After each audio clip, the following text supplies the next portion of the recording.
Welcome to Spectrum Perspectives, real talk with parents, professionals, and autism advocates, with your host, Cindy Gellermini. Okay, well, I want to explain you what happened with this. Every day I would pick him up. So it was from 9 a.m. to 4 p.m. Okay. But the teacher asked me if I could pick him up like 3:45 to avoid, the noise. I said, okay, no problem. That became 3:30, then became 3:15. And I used to live by, near the school. And one day I said, you know what, I'm going to just drive by. And Owen was always outside at 2, at 1:30. But every day I would pick him up. Oh, he had a great day today, amazing. And he would have a fit in the car or a crisis on the way home or, later that day.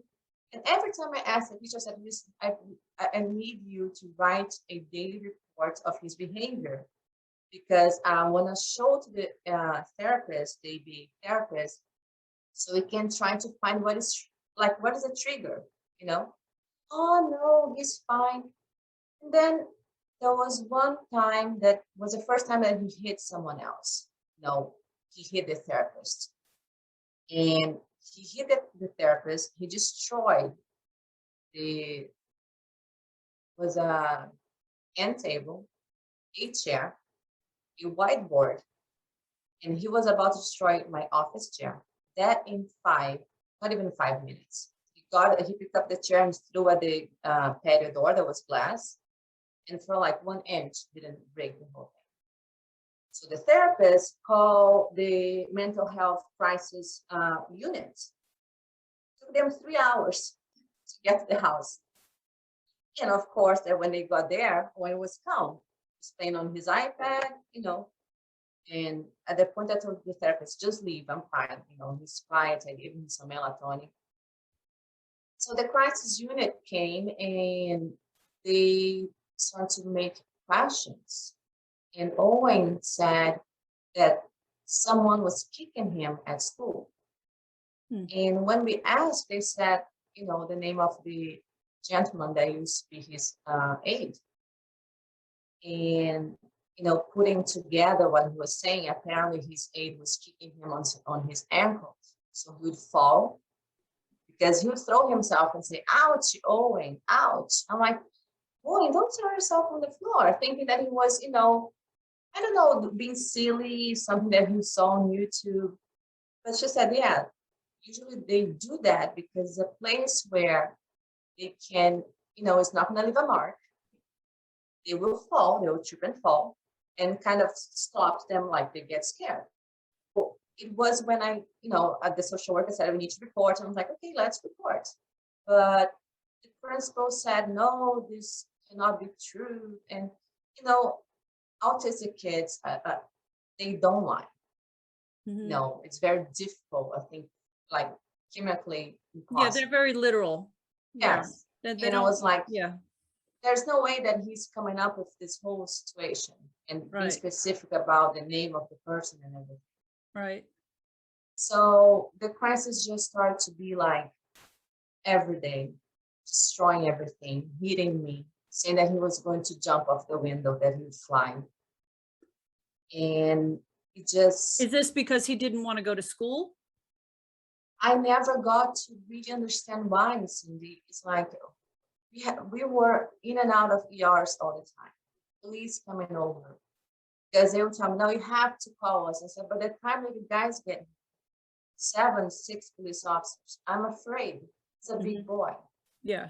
And, if he do something, I'm sorry, but we read those stories, like kid gets shot or something.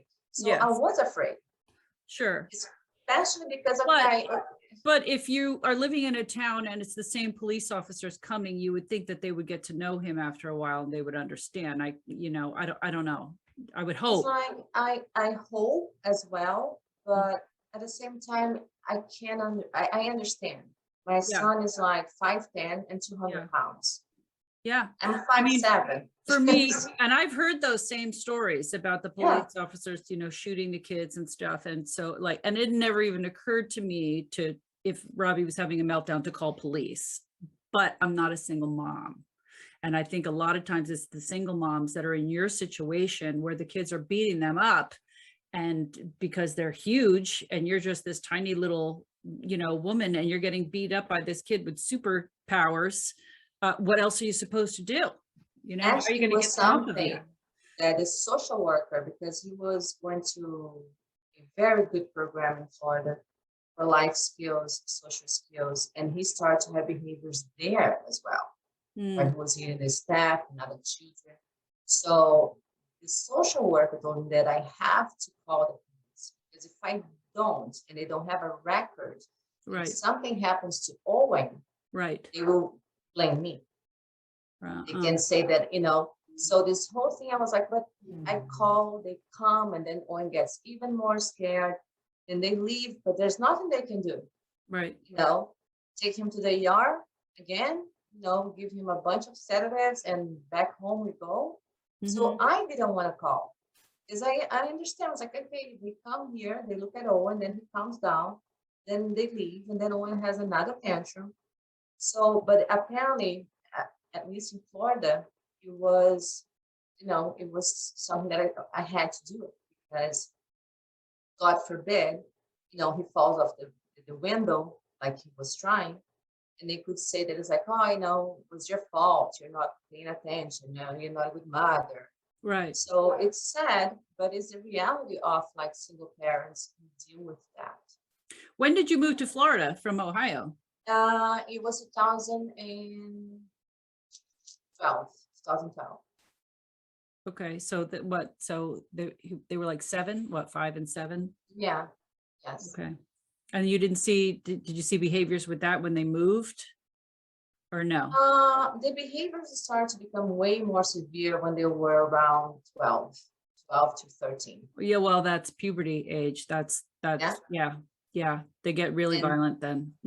last year, it was the worst for both boys, even though they were separate, but did help a lot, because they were not, they were having more one-on-one attention, and they were not feeding off each other, even though, it was better for them.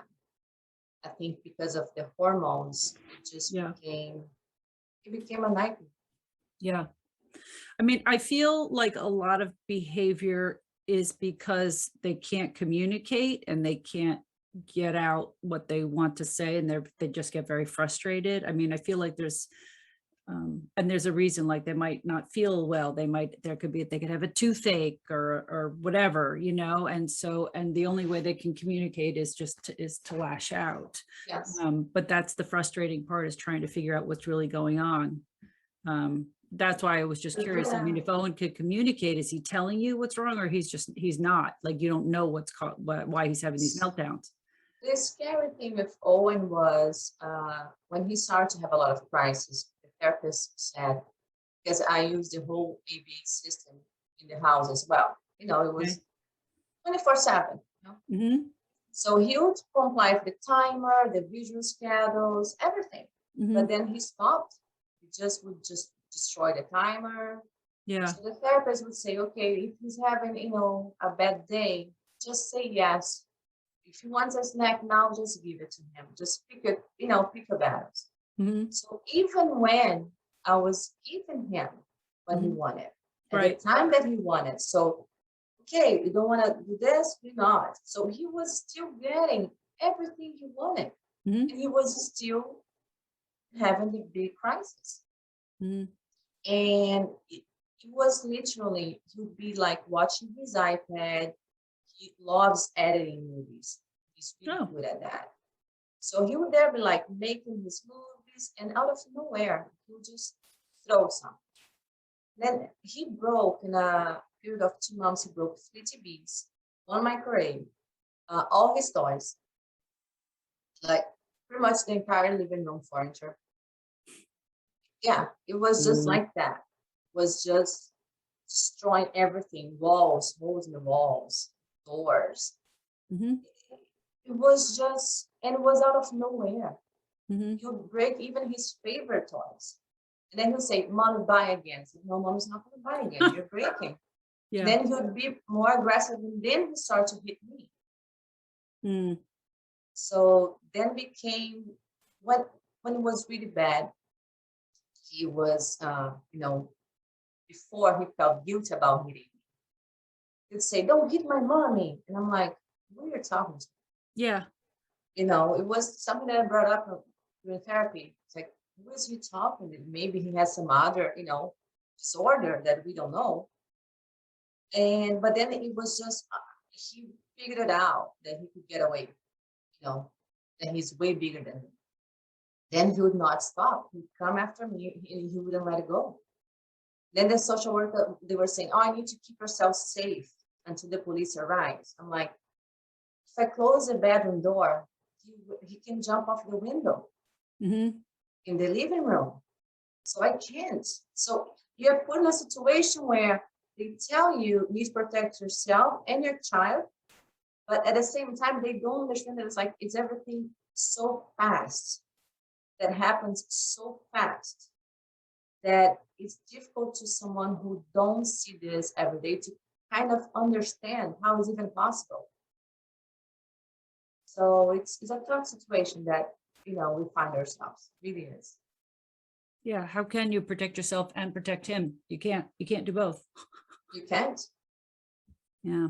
I understand, we also had holes in the walls. He used to slam all the doors. All the doors were broken off the hinges in my house. He used to slam all our kitchen drawers till the front doors of all my kitchen cabinets fell off.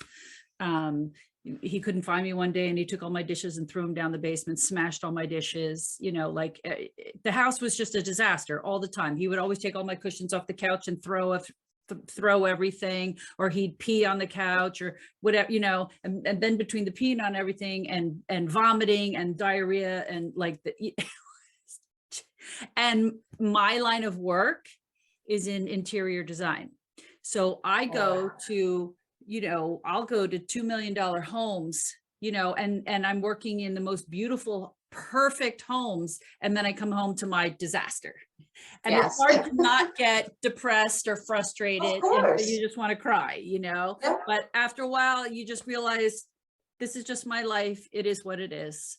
And I've learned that material things are not important. Yes. Where people. But I understand what you're saying.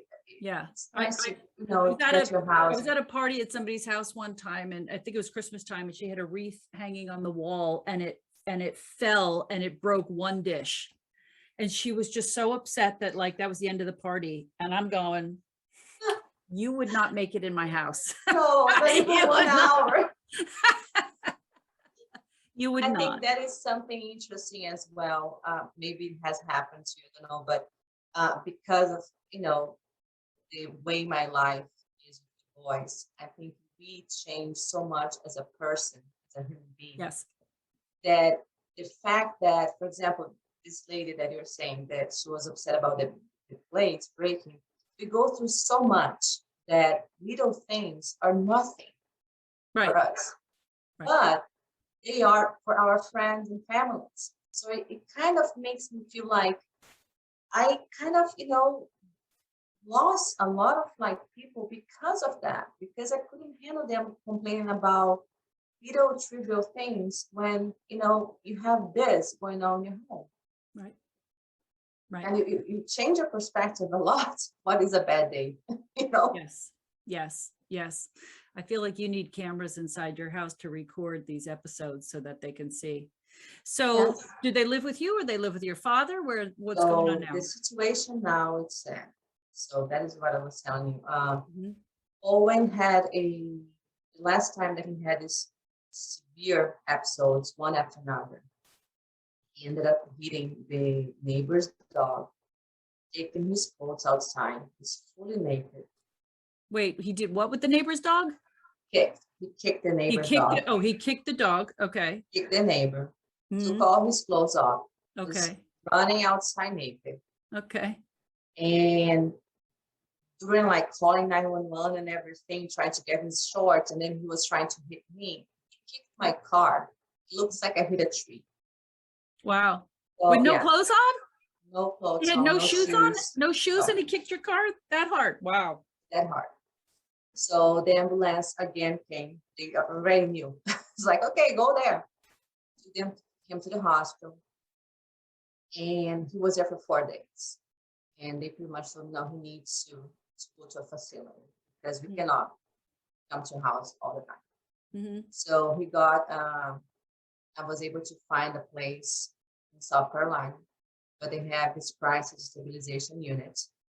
And he was already in a waiting list for almost a year for their program, not the crisis one. And so I think because they had all his information in the hospital, were the one, the social worker in the hospital was the one who said, listen, this kid cannot be, by himself with his mother anymore. So he got admitted. He has been there since June. And He's been there since when? Since what? June. Oh, since June. Oh, so he's there now still. So it's been Yes. what, like 8 months? Yes, 8 and months? now he's having behaviors that are being reported to me by the nurse every day, Mm, twice a day, even with the supervision, right, even with the medication, right. he's starting to act out again. Sure. What does he do all day? What is it like there? So I am not able to go inside the facility. I'm able to visit once a week, Uh-huh. go to the cafeteria. But they do have Are you not therapists. allowed to visit because of COVID, or is that always the rule? No, during COVID, we can't. Like sometimes they say, okay, we're gonna be, quarantine, but I can only visit certain areas of the facility. Okay. So I cannot go inside, the therapy room, Right. or his bedroom. But we do have once a week video call with his therapist. Okay. Once a month, I have a meeting with the entire team. So we discussed, the goals and how he's doing. And it was literally a lifesaver. It was very difficult for me. When I came back, I don't know, part of me died. Mm-hmm. It's, as a parent, you always like, he's not sleeping on his own bed, Mm-hmm. and it's hard because Mhm. even though we try everything, part of you always going to be like, what if? What if? But the what if would be one of us really getting hurt, and it's sad that you just cannot do it and you don't even know why that is happening. I Right. think that is what bothers. Like, why are you? Because you got to the point to just, being watching a movie with me, laughing, look at me and say, what mommy, that mom on the belly, set the house on fire. I'm like, nobody. And I was saying, no, Set the house on fire?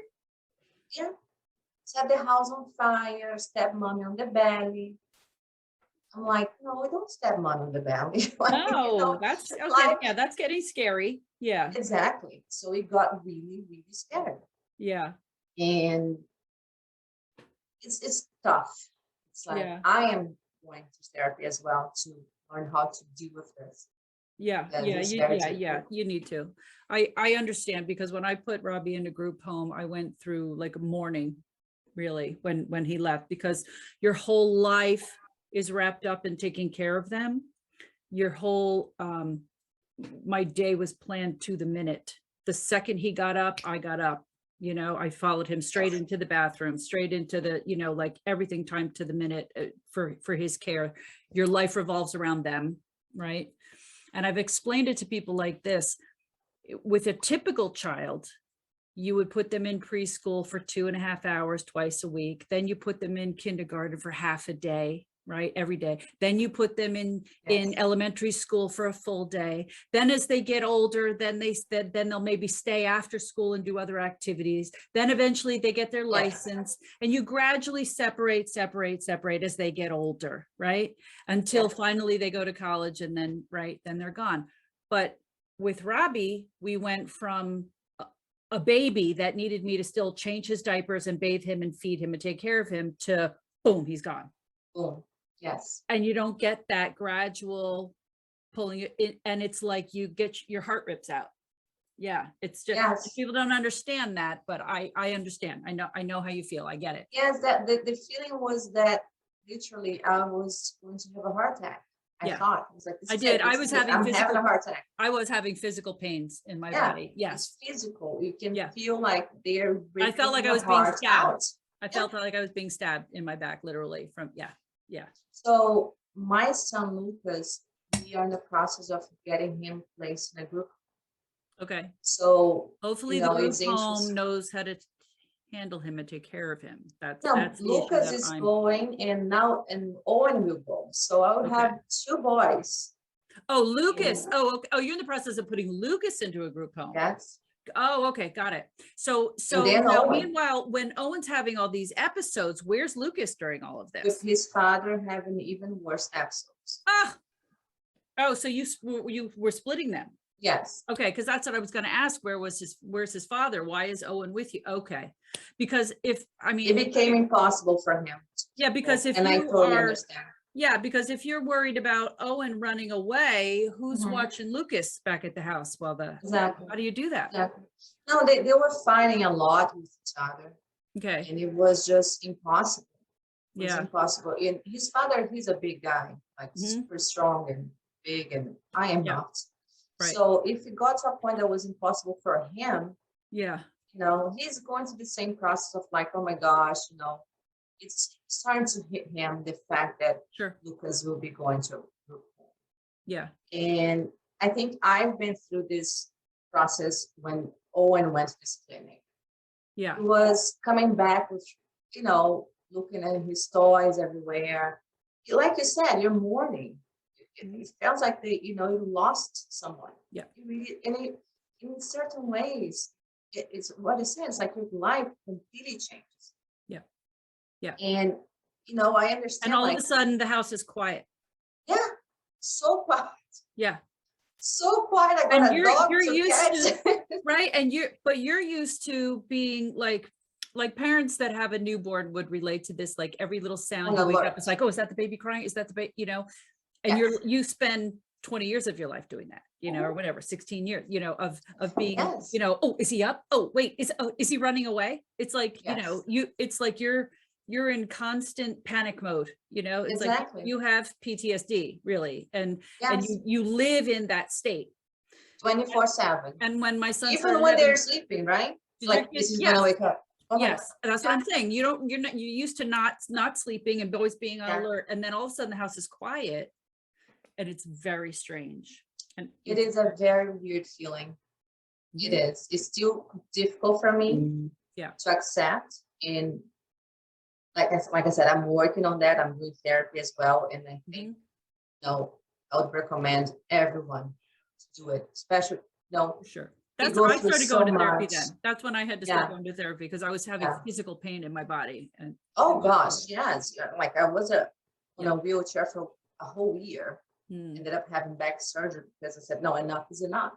yeah, But parents like us, we live the level of stress that we live every day.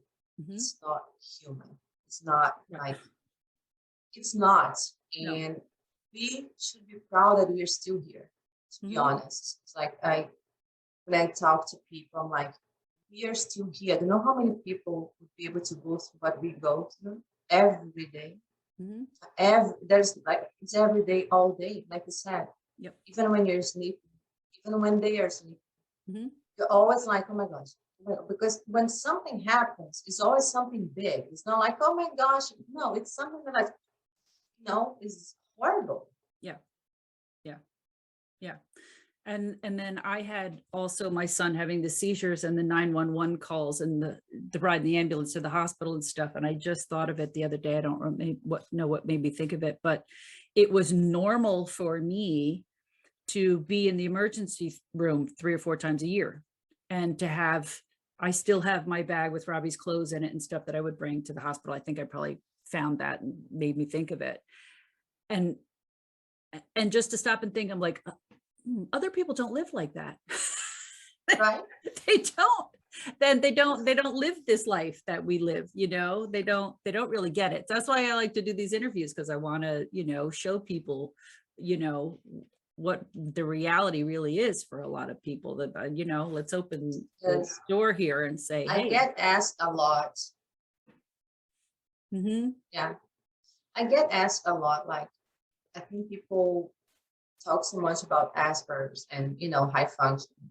Right, So I don't think people, I think when you say, my son has autism, they already think, oh, he's a genius. Like, right, they do not see the real side of autism.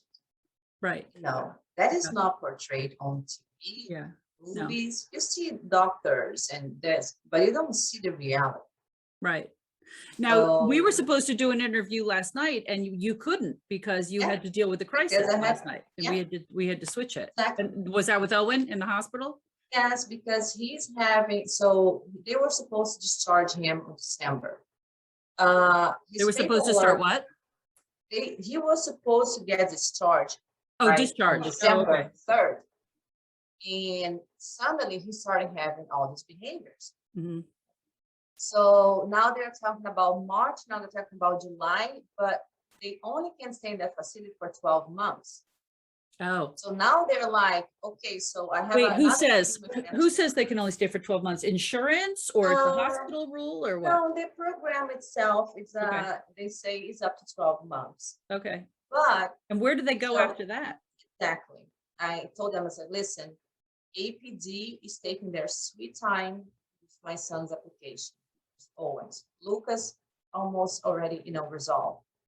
I told them, it's like, so I had to do a whole like complaint with Tallahassee, with APD, so, to get this situation going. And now that he's having more behaviors, like twice a day, I always get notes because they do a safety check with the nurse.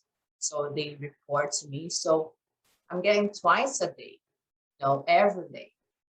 And he has been there since June. So let's say from June until last month, maybe once a week, you have a problem. Now it's twice a day. So we're discussing tomorrow, okay, so I'm doing everything that I can to get APD, on board and faster. At the same time, what we're gonna do with him. It is horrible. When I go visit him, he wants to come back home. He says, oh, and in money time, I want to return his home. Mm-hmm. Let's watch a movie with mommy. Mm-hmm. It's sad because, he, like you said, they understand it. And I was a few weeks before Christmas, they said that he was doing good and maybe I could spend Christmas with him.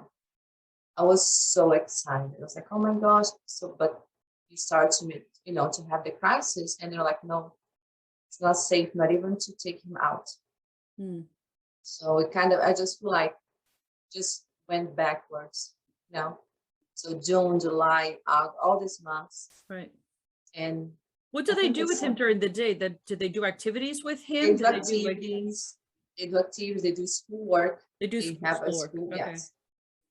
Therapies. They go to parks. So they have a whole routine. Okay. Yeah, one of the other moms that I interviewed, her son, she put into a crisis facility like that also, and he liked it.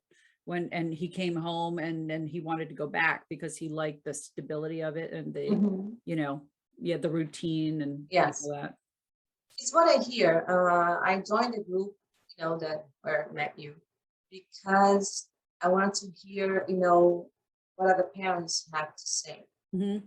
It was very interesting that the majority of parents who have their kids in a group home or in a facility, something, Right. A treatment facility, they do say the same thing. It's like, oh, my child really was better because in the time that we spent together now is better because he's not, crisis all the time, or it's more enjoyable the time we spend together because I'm not super stressed, he's not super stressed. So I hope that this is gonna be the case for my boys. I really do. And I hope that I will be okay as well. Yeah. It has been very difficult, very difficult. So did you move to South Carolina because he's in the facility there in South Yes. Carolina? Okay. Yes. Okay. And so now do you work? I had asked you that. I before. am slowly going back. So I was a realtor in Florida, so I'm transferring my license. Got it. And I also do microblading. So I literally have to start everything all over again. Right. But so And you're self-employed, so you can kind of make your own yes, schedule. yes. What Right. is good? It's good and bad, but I think because of this whole situation, like I found a really bad depression, really bad. Mhm. And I'm slowly, thanks God, a lot of hard work, Yeah. doing a lot of like hours, like, work with all this pain, Mhm. because it can be debilitating. It Mhm. can totally be. And I am not going to allow, that to keep going. So I'm working really hard on myself and, you know, understand that it's okay. I think there's a lot of shame sometimes, that we go through, and guilt, and all of these very difficult emotions, and we don't never had a chance to stop and take care of ourselves. Like you said, you're always, taking care of them. And the first time in 20 years, I'm like, no, I need to take care of me right now. Yeah. Otherwise, I'm gonna get sick. Yeah. Like, I was worried, like physically getting sick. Yes. Yeah. This is why I did a retreat day in October for moms, and they got massages. Oh, nice. I did a paint party for them, but I had a room with a therapist where they could all just go in and just talk to each other and make new friends, because you Yes. become very isolated. It's very hard to have any friends. Yeah. We did makeovers on 4 of the moms, because a couple of them haven't even gotten a haircut in the past 2 years, Right. right? Yes. And then at the very end, we had a comedian that came, because I Oh, wanted everybody to laugh. So I wanted them yes. to get a day off where they could rest, relax, make friends, laugh. And the moms loved it, Oh, what and an amazing, you are an amazing person, Cindy. I think it's I very just, when I beautiful. listen to stories like yours, I'm like, yeah, you need that. You need to come and have that, like I'd love to Oh, do a definitely. weekend, because I worry about what the stress does physically to your body, Yes, and I believe that laughter is like good medicine. So that's part of it, because the I constant agree. stress, what it does to your cortisol levels and stuff, and laughter just helps to release that. Yes. So I'm going to do more weekends, and around New Jersey. Maybe we'll branch out after that. I don't know. I'm in the process of starting a foundation so that Oh, so that is that'll be part of interesting. it. So yeah, hopefully hopefully you could come, and Oh, definitely. It would be my pleasure. that'd be great. All right, I'm going to let you go. We've been talking for a long time, and I wish you the best. I don't know what the answer is for you for help for your boys, but I thank you for sharing your story, because I think people really need to understand what severe autism is like,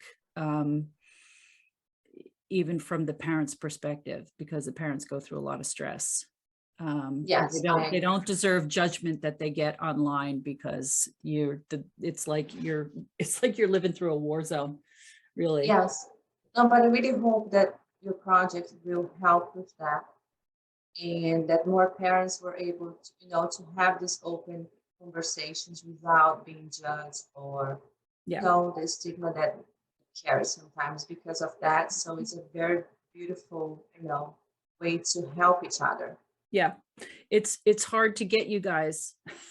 They always No, they get canceled and moved around and stuff, because life happens. So life happens, yes. yeah. So I'm happy we were able to get an hour to sit and talk and get to know each other. So now I Yes, have a new friend. So it was very nice to yes, meet you, definitely. and thank you. Thank you so much, Cindy. Okay, Thank you very much for having me. okay. You have a good night. Bye. Bye-bye. That's it for today's episode. I hope you enjoyed listening and it helped you gain a new perspective. If you're interested in buying our book series, Robbie's World and His Spectrum of Adventures, the link will be in our episode description, as well as my Instagram and Facebook pages. If you enjoyed the show and you'd like more content, please be sure to hit that like button, follow us, and don't forget to leave us a great review. Thank you for joining us. Be sure to join us again on our next episode of Spectrum Perspectives.